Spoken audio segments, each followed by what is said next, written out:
Yay. This is great. Well, because we've got people in another time zone, we're going to go ahead and get started. And if people join a little bit late, that's fine. They'll just have missed out some cool stuff. So our first author speaking tonight is, he's one of my personal favorites. He's been to Petaluma several times. We've had some, goofy adventures together around books and presenting, and also finding him a hotel. That was kind of a challenge. And he has a movie that's just been completed, which he can probably tell you about, for his School of Good and Evil series. And he has this book, which I think is just so good, called Beasts and Beauty. And in the last seminar, I was talking about it being kind of like, if you took I would say this will sound really dumb now and someone's listening. So, but if you took the game Telephone and you got to the end of the game where something had gotten all convoluted and you're like, oh, that's so funny. That's what we ended up hearing. He took fairy tales and worked back to the source. Like, how did we get there and what really happened? Because obviously in the retellings and the lore that happens everywhere, things get changed a lot. And I just think he did such a great job. So with that, I would like to ask him to turn on his camera and say hello and tell you a little bit about his books. Please welcome Soman Chainani. Hi, it's so good to be here. And that was probably the best description of the book. And now I want to use it for, feel free. I want to go back in time. And Copperfields is really like my favorite bookstore in the country. I manipulate every tour to come out and see Patty. And they're always like, you have saturated that market. I'm like, impossible. Never. So yeah, no, Beast and Beauty was an unexpected book that wasn't part of the plan, because I was writing School for Good and Evil for about 10 years. And I finished it last March, in March 2020. I remember having the final proof, and I think it was March 11th. And I needed to take it to HarperCollins because I hadn't figured out how to do things like from home yet, obviously, because the pandemic hadn't quite started. And it was obvious that, COVID was starting, all that stuff. And they were like, you need to bring that proof into the office today. And I was like, oh my God, getting on the subway, getting to the office. I got there, turned it in, and 24 hours later, the city locked down. I was home in Florida with my family, and realized I was going to be there for months and months and months, and needed a way to entertain myself. And so this kind of year of rest and relaxation I planned after finishing School for Good and Evil kind of evaporated.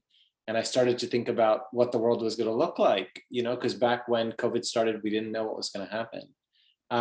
We didn't know, there was nothing to write about because we didn't know what was going to happen. So I just started thinking about the original fairy tales and how they had led us so far astray. And how different our world had become, and how we had the complete wrong kind of survival guides to life that fairy tales were supposed to be. And so little by little, without realizing it, I started to just write one story at a time, almost to entertain myself. Like, what would fairy tales look like if I was the Grimm's brothers in 1700s with a crystal ball to the future and knew what the world would become? And story by story, wrote them completely in order. The book is exactly as I wrote them, and it sort of became my companion during lockdown, where, especially if you read it really closely, you'll see that each story has Easter eggs to each other, and it sort of is its own kind of mini universe. And we had no expectations really for it when we published it, because we didn't even know what the audience was. There was a lot of debate about whether it was for kids or teenagers or adults, and I kept saying it's for everybody, because that's what the Grimm's fairy tales were. They were for all audiences, and I wanted a book that couldn't really be easily classified. And so we did it as a 10 and up book in the US, and in the UK it's being published as an adult book, and wow, in other countries it's a YA. So I just feel like that's been the fun of it, is that every audience can appreciate it in their own way. And the response has been amazing and really cool so far, because I think the greatest compliment for it thus far is that no one agrees on what their favorite story is. I think that, to me, is the definition of success that I would have taken. Everyone has a different story that appeals to them. And so, yeah, that was sort of the big kind of lesson I took from this, is that I wanted to create a new set of fairy tales that could be taught in the classroom, that could be read by parents to children, that children could read on their own, that parents could read on their own. You know, I wanted to bring Grimm stories back with a new twist, so that it wouldn't just be the Disney tales that had this complete monopoly on fairy tale storytelling in our current era. And we're hoping to do a TV series adaptation of it with the same producers that are doing School for Good and Evil. That movie just finished shooting in July, and it's deep in the editing process now. They're going to start the effects pretty soon. It comes out next fall from Netflix. It's one of their biggest movies ever made. It stars Charlize Theron, Carrie Washington, Lawrence Fishburne, and a great cast of young students. And from what I've seen, it looks amazing. It is a very kind of like dark, edgy, almost Tim Burton-esque, you know, look at a fantasy school. It's almost the opposite of Harry Potter. You don't get that sort of like warm, safe feeling of being at Hogwarts. It just has a much kind of more acid, but also funny edge to it. And so, yeah, that'll come next year, and Beast and Beauty will hopefully continue to have its life. And yeah, I hope you guys find use for it, you know, whether it's in your homes or with your kids or with your students. Because I just think that these are the kinds of stories that can help take kids away from that sort of black and white, good and evil thinking that Disney introduced them to, and that can ultimately lead to a less nuanced view of life. So It's so well said. I mean, you should be a writer or oh something. God, this late at night, whatever comes out comes out. No, you're good. It's interesting to me too that you have, you know, you started something that I mean, you're seeing on screen now some words you wrote. You're seeing people enact them, people of great, you know, that are well known or that are successful. And is it just bizarre to see them in your stories? I mean, I know that was always sort of a goal, but well, you never really can get your brain around it, because I think the other thing that is helpful is that you realize that it's not your version of the story, it's a version. And so in a way, I think if you try to go into it and try to control it and be like, well, that doesn't look right, or this, you're just going to end up making yourself crazy, because you already wrote it. Like the book exists. That's my version, you know? So you almost can relax and just be like, oh, what an awesome world it is where you get to see a permutation of your own story. You get to see someone else interpret it in their own way, and how lucky it is to have this quality of actors and this quality of director. It's Paul Feig, who did Bridesmaids and Spy and Ghostbusters, and you know, and you can just sort of sit back and enjoy it, you know. And from what I've seen, it is super faithful, you know. It's as faithful as you really can get in terms of the spirit, you know. And any changes we've made to the story, I've been there, you know, all along, sort of like involved. So yeah, I have nothing. So like, it's funny, a lot of authors who've had adaptations made have told me it's an awkward, sort of uncomfortable experience, and it was not like that for me. that's cool. I mean, it seems like it's definitely a compliment to your story writing that they were able to be so faithful to it, that they didn't feel the need to change it and, you know, manipulate it in such a way it would be more adaptable. So that is pretty cool. I will tell people really quickly, two of the stories with you when you were in town. One time was when we were presenting at a school and a teacher objected because she didn't think any book should be about evil, and she withheld her class, remember? Yes, she thought I was teaching Satanism. And so they walked out and they wouldn't stay for it. And then the other was the very first time you were here, and after your event. Oh, hold on, you forgot the kicker to that story, which is that school came back to you with more sales than ever. Yeah, it's a really good way to promote the book. It's just tell people coming back with more orders. And then the first time you were here, I think we did a dinner with you that was to like launch your the very first book. And then we took you to your hotel and they'd failed to make a reservation. And the town was full and we had to drive around and try and find just this funky hotel that had room. I just remember being like, I am coming back and hanging out with these guys forever, because who else would like worry about, like, you guys waited. This was so it was so crazy. You dropped me off at the hotel and you were like, no, we're gonna wait until you check in. And I'm like, who does that? Like, it just seemed so odd. And then when I came back out and was like, oh my God, there's no reservation. It was kind of amazing. It was sort of like, you know, I don't know. You guys are special. Well, it made for a good story. Unfortunately, that one funky hotel had a room. So Soman, Oh. I know it's late and it's really nice to see your face. I hope you get out up this way. Oh, no, I'll be there soon. Come and We say will hi. do I'm it. going to be in Okay, New York yeah, next week, thanks, actually. guys. Oh yeah, tell me when you come. And thanks guys for tuning in. Yeah, it's been really good to see you. Thank you and good luck. I think this book is going to be great. And have a good night. My pleasure. All right, see you guys. Bye.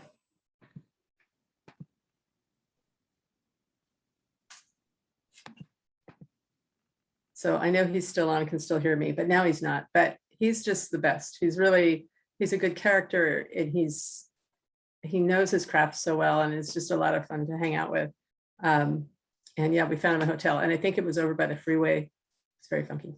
Our next author is both local and is also in Tennessee right now. So she's also on East Coast time.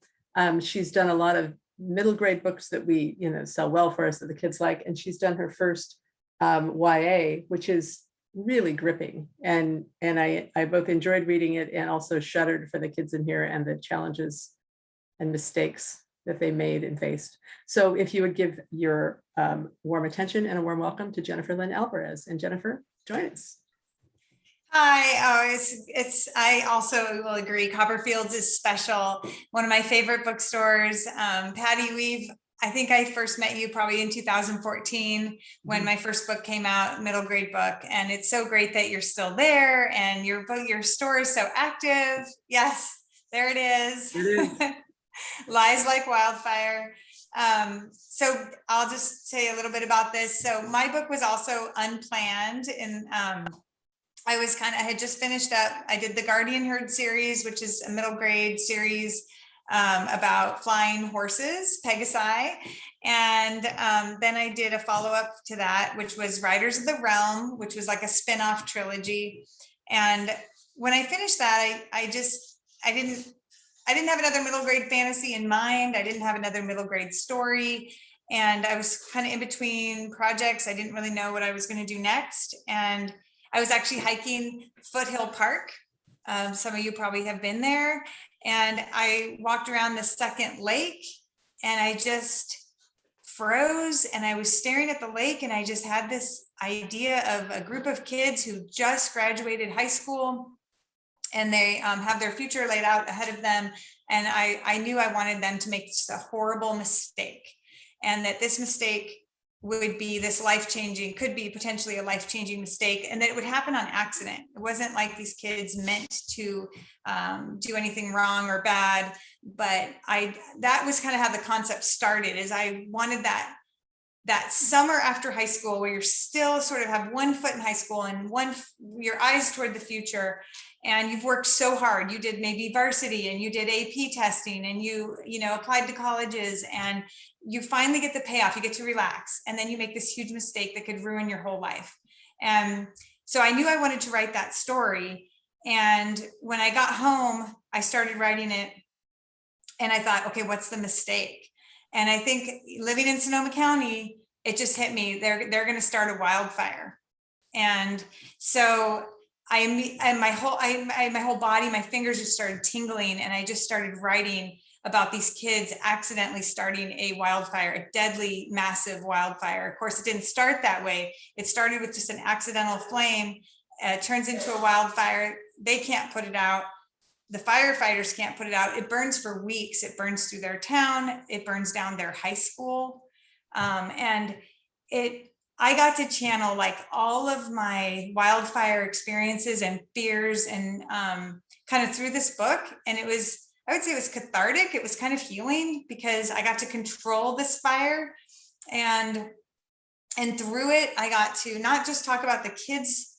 They decided to lie about starting the fire. So it's a thriller, and I wrote it to entertain, but I also wrote it to kind of explore climate change. I mean, the kids even say, is it our fault that nobody can put this fire out? I mean, this fire they're just on steroids these days compared to years ago. And I wrote it from the point of view of the sheriff's daughter. So she definitely knew better. So she was the perfect protagonist to tell the story, because she knew the laws. She knows it's illegal to accidentally start a wildfire. As soon as there is damages or any deaths, it becomes a felony. It doesn't matter that you didn't mean to do it. It's a felony. So she knows all this, and they decide to lie to protect their futures. And they feel like telling isn't going to put the fire out, so why tell? But so anyway, it's not really wholly about Wildfire, but just writing about that experience, I got to kind of channel my Sonoma County experiences with Tubbs, and also live in Sonoma County, who went through the jump back on. But anyway, it was an amazing book. I'm going to do some housekeeping while we wait to see if she rejoins us. I have Carrie Holt coming to town, K.A. Holt, who wrote, there she is. Don't worry, my goodness, we've all been dropped off and on a lot. Let's just unmute. sorry, I'm sorry. Okay. No worries. Okay, so I'll wrap up because I know it's probably late for you guys too. But just my friends who have read it, who also, even one of them whose house burned down, they haven't been triggered by it. They've actually really enjoyed the story. So that's been really good to hear, because I didn't want to upset anyone. I did set it near Yosemite. I did not want it anywhere near Sonoma County. I mean, not too close to Sonoma County. So it's set near Yosemite. And it's also, at its heart, it's really about the lie and how trying to keep this secret. And as the investigators in Cal Fire start honing in on these kids, how their friendships begin to crack, and how it's really a cautionary tale about, not doing what they do, which is lying. So they're making bad choice after bad choice, and it's spiraling out of control. And the friendships that are lifelong, their lifelong friends, are fracturing. And when one of them decides to tell the truth, she goes missing that very night, and the other 4 become suspects in her disappearance. So that's where the thriller aspect comes in. And it's got, hopefully it's got twists and turns. And I also wrote it, I'll just say, my daughter had just graduated high school, and I've noticed that a lot of teens, the phone is a big competition for books. The smartphones are, a huge competition for books, and also school, all the homework, and engaging kids in books. Like my own daughter was reading more for school, which is great. And she read great books for school, but less for fun. So I wanted to also just try to write a book that would compete with the phone, and just have twist after twist, and lots of action, and kind of and I hopefully that they're thinking while they're reading, what would I do? Would I tell the truth? And by the end of the story, they'll know that they should have told the truth. Well, I was saying while you were rejoining, it works because you like the kids, and you see the split second foolishness. And then I was anxious the rest of the book. I mean, just like, it's like, oh, what would I do? And it's just going to be bad no matter what you do. I mean, it's really well done. So very nice. Absolutely. Well, thank you again for joining us. I will let you go because it's almost 10 o'clock? Yes. Yeah. Okay. Bedtime. All right. Thanks for having me. Hey, thank you so much. We'll see you next time you're back out here. Okay. Okay. Yep. Thank you. All right. Bye, everyone. Bye. Okay. So it was really a good book. Also, don't start a fire. It'd be not a lot of fun. So I was saying, Carrie Holt, K.A. Holt, who wrote Ben B, which I talked about last year, and Ben Y, 2 really excellent books about kids who are not readers first and foremost, but they're excessive Minecraft players. These, and she's done other great books too. Ponytail and Redwood, the one that I like so much called House Arrest, and its sequels. Anyway, she's coming out to do a private school visit, not something I set up, but I'm going to drive her around to librarians. I wasn't able to talk her into doing any free school visits. She would conceivably do school visits, but it would be, and I don't like to try and set those things up. If you're interested in either a visit from her or an actual school visit, which would probably be for a fee, email me and we'll figure something out. But I'd like her to meet some of our fabulous librarians. So that is, I should know the exact date. And of course it slipped my mind now, but I think it's around 3rd. So email me if you're interested in meeting her, and we'll see if we can get her out on tour. I think it'd be really fun. Money for Schools has started. That's the Copperfields promotion where you sign your school up through our website. We create basically an account that goes to all of our stores and all the registers, And when any of your family shop in the store, if they cite your school as a name, we attach the sale to it so that we keep a record and your school gets 20% of what was spent in your name over that 4 or 5 days. It's very easy to sign up for. You can get the money in either a gift card or and there's Jamie's dropped the link in our chat, which is great. You can get the money paid out in cash or in a gift card, which, let's face it, if it's a gift card, then you can use your school discount and buy even more books. It's a good, clean way to do, not quite a book fair, but definitely a way to get your parents involved in shopping for books and making money for the school. Tomorrow night is our educator shopping night from 7 to 9 p.m. at the Petaluma store, teachers only. You'll need to have either your teacher ID or a paycheck stub, or worst case, we'll have to be able to find you on your school's website. You can shop throughout the store. I'll have stacks of all the books we talk about. If we run out, we can get more books. We are definitely feeling the pinch of the supply chain thing. So some things are just really hard to get back in as quickly as we normally do. You also can use your educator discount tomorrow night on anything. So if you need to buy, puzzles or socks for your Aunt Martha who loves socks, you'll be able to shop store-wide with your school discount or your teacher discount. If you have a purchase order, please bring it with you and we'll get that set up. But no matter what, I hope we see you tomorrow night. I have told people that we were going to have, I wanted to have hot cider and cookies for you. And then somebody pointed out that you have to wear masks so you can't drink or eat. So we'll be serving virtual hot cider. And since it's virtual, we'll also have virtual margaritas. So feel free to with us no matter what tomorrow night. I'm going to go quickly through the books. We have about half an hour to go down this list. I'll do my best to go in order. And I sent the list out. If you still need a copy, let me know and I'll have it tomorrow night. This first book called Ace of Spades, actually super compelling. It's kind of, what's the movie? Get Out. It's kind of like a version of Get Out, and these kids they get scholarships to a high-end boarding school. And then their experiences there are not what they had anticipated. Very dark and exciting. And I liked it a lot. I thought it was a really good read. So I think kids would enjoy reading it in the same way if they have seen a movie of the sort of edgy caliber of Get Out. So this is called Ace of Spades. And that is our first book tonight. Act Cool is another book by Toby McSmith about a trans boy who is trying to make his way on Broadway.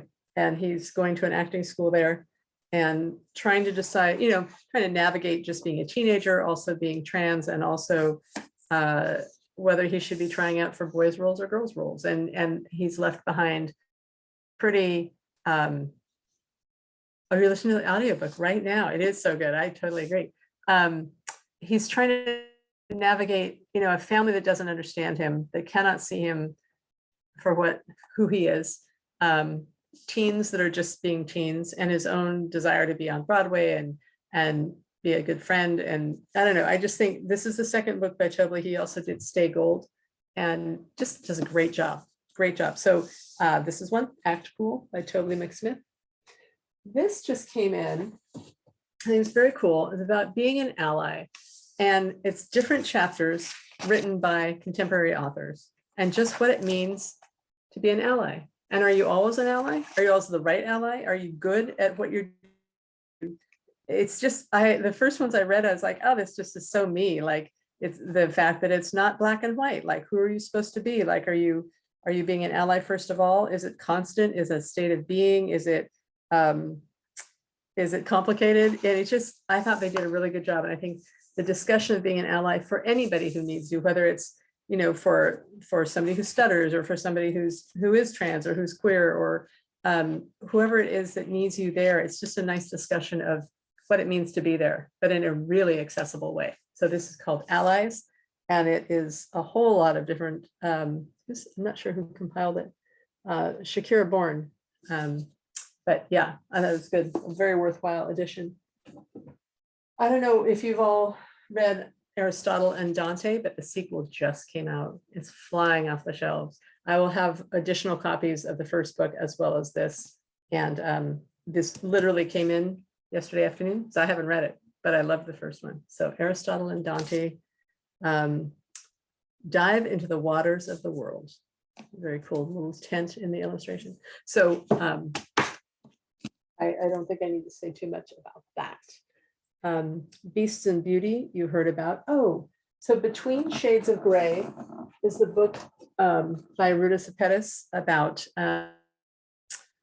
the Lithuanian Holocaust atrocities. And this is now a graphic novel. We always said that Between Shades of Gray read like Hunger Games, but in real life, you know, it's something that really happened to people. And she tells such a good story. And this is, I think it's her grandparents who survived that time period and who are Lithuanian. And she has a great story of just the research she did and going to visit some of the camps now. And yeah, it's pretty phenomenal. So this is a graphic novel, a very easy way to get into a story that's very gritty and real life. Let's go check chat real quick, see if there's anything very cool. Yay. Okay. Oh, a lasso. This has been out for a few months, but I thought it was really a lovely, exciting, compelling story using, you know, Indigenous people, Native American influences, the squirrel and her dog, who's just the coolest dog. And this story that happens as she's trying to, it's a world like ours. There are some differences, and she's trying to figure her way out. And I'm only using the flap because it's been 6 months since I read it. But it is just, yeah, it's just an amazing story that blends both our culture and a culture that has been overlooked. That's brilliant. So A Lasso, and it's by Darcy Little Badger. And I very much enjoyed it. You can tell I've been talking for 2 hours because I'm getting really tired of my own voice. You guys are doing a very good job.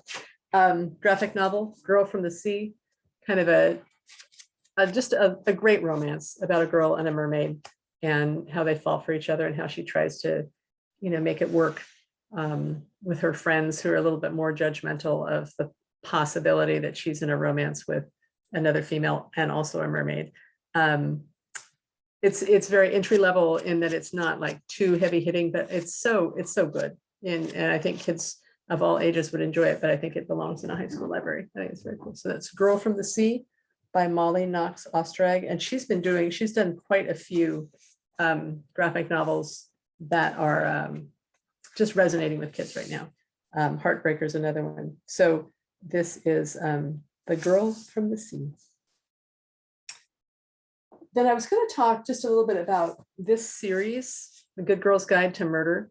So one thing we found this year is that book reviews on TikTok by teens are completely changing the titles that sell. We'll have books that have been out for 3 or 4 years and suddenly I can't keep them in stock. And it's because it's had a good review by some teen on TikTok. And I love that because it's so organic. It hasn't been monetized yet. I don't think they've figured out a way, publishers haven't figured out a way to like get in there and do their own. I mean, actually they probably have, but for the most part, they're these legitimate, enthusiastic reviews by readers for other teens. It's called Book Talk.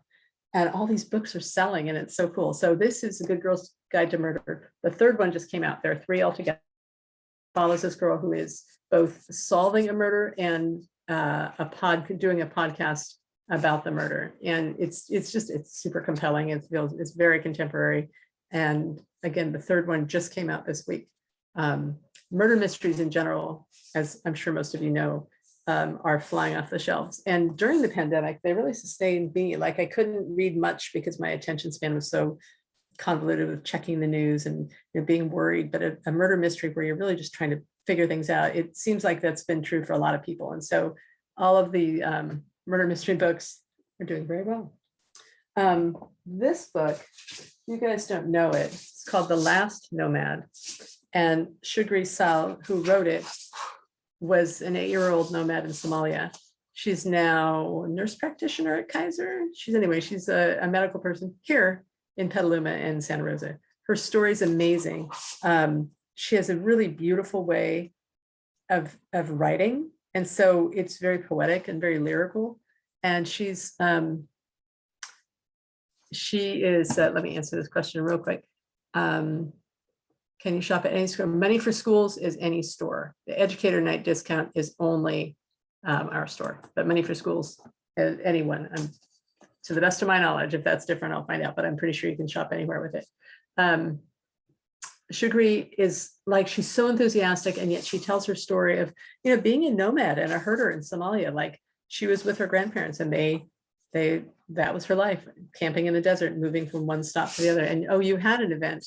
I'm not sure who said that, but anyway, we could probably get her to do school events.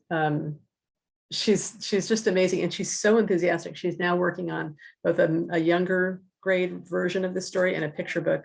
And I saw that flash by, and I didn't see who said it. Yes, she's just the best. So I think if schools are interested in her, let me know, because I bet you we could get her to come in and talk to kids, and her stories, it's just fascinating. So again, that is called The Last Nomad, a true story, coming of age in the Somali desert, and then growing up, getting an education, and moving to Sonoma County to be in the medical profession. Go figure. Right, some people can do anything. Let's see. Lives Like Wildfire, which okay, not my problem. I actually really liked this book. I'm not sure I brought it with me. But anyway, it's called Not My Problem.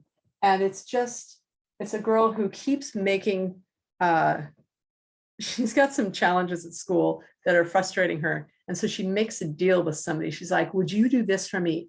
And they're like, well, what are you going to do for me? And she makes a deal, and she fulfills her end of the bargain, and they fulfill hers. And then people start coming to her saying like, could you fix this for me? Because I'll do this for you. And so this constant barter and trade of actions that get various people out of trouble. And it was just, she's snarky and sarcastic and smart and funny. It's the kind of character I love to read about. And it was just such fun. And also she becomes kind of a deal broker. Was never her intent, but it works for her. So anyway, that one is called Not My Problem. It's by Sierra Smith, and I've got it at the store, and apparently didn't bring it with me tonight, so I'm sorry. Ooh, this one's really cool. This is called Robber Girl, and it's by Franny Billingsley. And remember in Marcus Zuzek's book, The Book Thief, how death was a narrator? Well, in this case, we have the story of the girl who's narrating it, but it's also narrated by her knife, who has a personality and a voice and really likes things made of steel. And she is a young robber. She's been with a gang of men who you don't start out knowing exactly why she is with them. She's a little girl, but they have trained her to be sort of a distraction and to help with various robberies. And she's really good with her knife. She's not afraid to use it.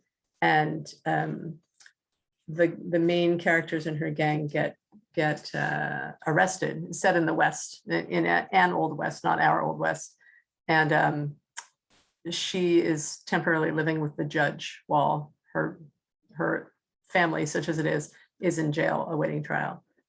She's a cool character. I thought the knife was fascinating, and the knife can always hear her think. And so the knife always talks when she's saying something. The silver is good, says the dagger.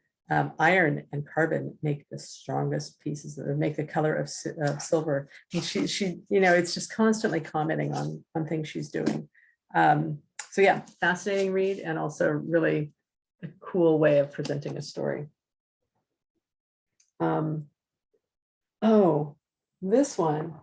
So Maggie Takuta Hall was a bookseller at Books Inc. in the city. She did kids events like I do, and we worked together quite a few times. Her mother was Wendy Takuta, who was a newscaster in the Bay Area for forever. When Maggie has a book that came out last year. This is her first graphic novel, and it's called The Squad.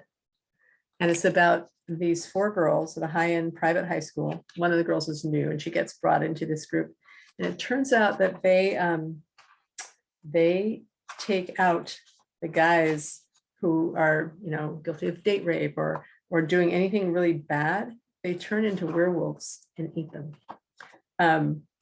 It's such a good dark book, and it's been selling like crazy. And, if you go to a party and you accost a girl and drag her away, please know that these guys are going to turn into werewolves and take care of you. So fascinating, fun. It basically says The Squad, anyone would kill to belong. highly recommended it. Maggie is super smart, so it's well written and well created, and the drawings are great.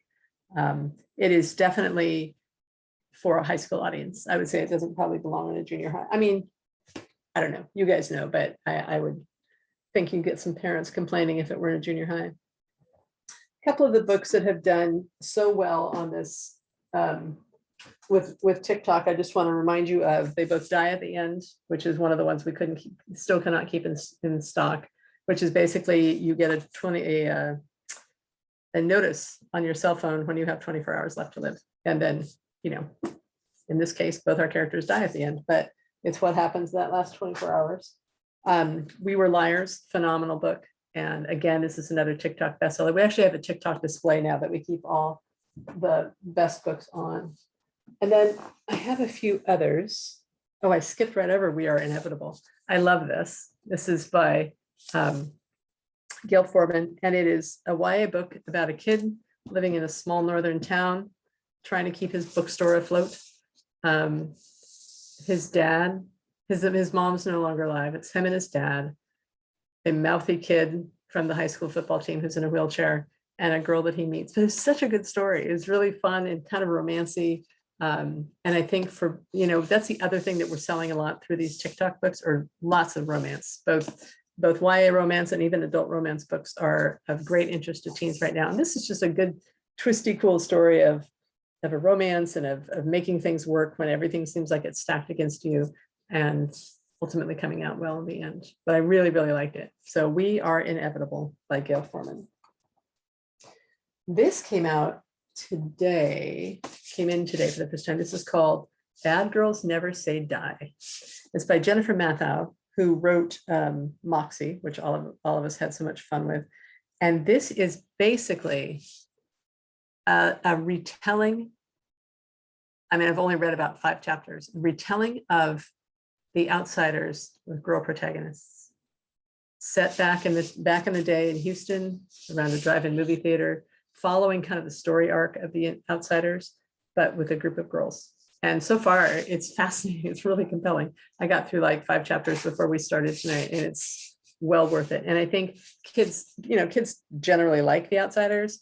I think having a new group of characters facing some of the same challenges that they faced be fascinating. So yeah, very good one come in.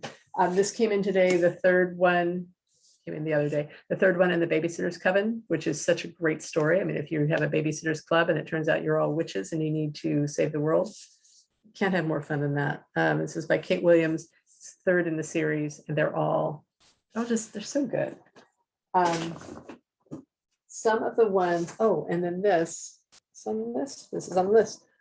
E. Lockhart, who wrote We Were Liars, also wrote this new graphic novel. It's another origin story for Gotham City about a superhero named Whistle. But E. Lockhart can write anything and make it just fascinating. And this was such a fun, and I'm not a huge graphic novel reader. So, having graphics on the list in general can make it tough for me, because I got to read that because I'm going to talk about it. In this case, piece of cake. It's E. Lockhart. So this is called Whistle, and I think everyone will have fun with it. We get a quick visit from the Joker. She's got a really cool dog. It's very good. Some of the other ones that I talked about sorry, 2 more.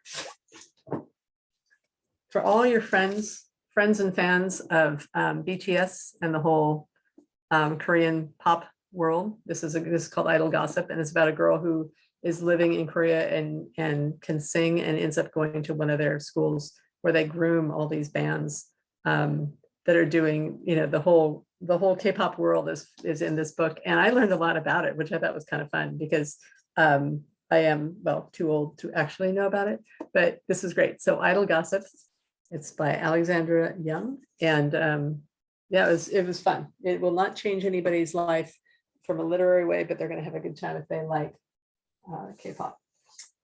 A couple of other ones just to tell you about. I talked about this last hour, so if you've heard it, sorry, but this is the newest Rick Riordan, called Daughter of the Deep, and it's a retelling-ish of 20,000 Leagues Under the Sea. with a girl main character, which is such a nice treat because he writes such neat, compelling, troubled characters, but they're all boys. And this one is about this girl, and it involves the undersea world. And as usual, starts out with somebody just going through their day and then being thrust in this world of craziness and upheaval and things going really, really wrong. But I liked it a lot, and I think it's he can do no wrong, but I think it's nice that he's put a young girl in the story. Again, if you were on last hour, you heard this. Jonathan Stroud, who wrote Bartimaeus trilogy. This is The Outlaws, Scarlet and Brown. Just really good. He's such a good writer. He's funny, and I love reading what he has to say. And this is a girl who's a very savvy, sort of, again, kind of in the Old West ish kind of, but it's not our world. She's a bank robber, and she stumbles across this young kind of dopey boy that needs help, can't get out of his own way. But it ends up he has some special skills, and they have some success in their bank robbing in the middle of everything else crazy that's going on. So I had a lot of fun reading it, and I always love the way he writes. So Outlaws, Scarlet and Brown. There is a young reader edition of Dreams from My Father that just came out by Barack Obama. If kids are interested in his story, this is a much more accessible version of the longer book. I don't know if there is interest in that, but I wanted you to know about it. And this singled out, which I did not have on my list, but I meant to. This is the story of the first openly gay player in the major Burke. We've had another book about him, about a kid doing a report on him. This is really Glenn Burke's story. This is a biography. And it's fascinating. I mean, I don't think it'd be honestly any easier to be gay now than it was then, but maybe a little bit. But he was a brave person and a good baseball player.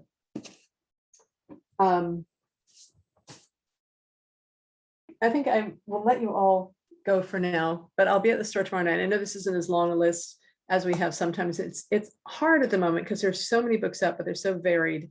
I just wanted to give you an overview, but I'll be at the store tomorrow night if you come to shop, and you'll get your discount, and we can have virtual margaritas. It'll be really fun. So I hope you come tomorrow night. I hope you have, a purchase order or shopping you need to do for yourself. And it's always really good to see you guys, although I really miss seeing your faces because I'm only looking at me and it's really boring. So we'll see you tomorrow night, and thank you so much for being here. And great. I hope we see you soon. Take good care, everybody. Good night.